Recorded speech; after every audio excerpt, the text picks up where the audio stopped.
New at 6, a student fighting for his life after being brutally attacked at a private school on the northwest side of Detroit. Yeah, tonight his mother is talking only to Action News. 7 investigator Jonathan Carlson first broke the story and joins us live from Henry Ford Hospital tonight. What's this boy's mother telling you? Well, good evening. That teen is in critical condition here. Meanwhile, the school has some explaining to do.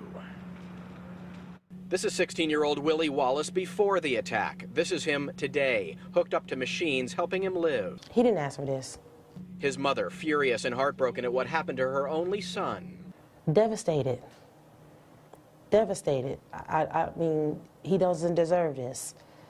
No kid deserved this. The 16-year-old is a student at the private Allen Academy in Detroit. By all accounts, a good kid. Police and family say he was taunted over his shoes, and that led to a fight a few weeks ago that got some kids suspended. It appears another kid retaliated on their behalf and went after Wallace. He had a blow to the head. He turned around, tried to grab the guy. They ended up rolling into the classroom, and whatever happened in that classroom, that's when the beating started.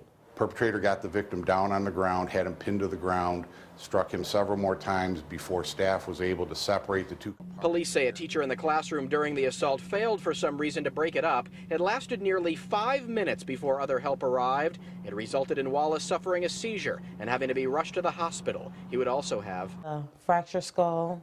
He has bleeding on his brain. He has the bottom jaw bone is broken in 2 places. His cheekbone is broken. So why did it take so long to break up the assault, and could it happen again? The 7 investigators went to the school for answers. When I first went to the door for comment, it was closed in my face.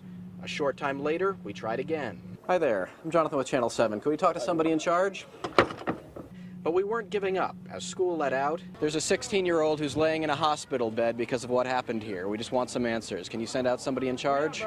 Finally, a principal agreed to some accountability. Is this school safe for children? It is safe. What steps are you taking to make sure something like this doesn't happen again? We are in the process and have implemented steps to make sure that students are moving, transitioning in a manner that is conducive for safety and security.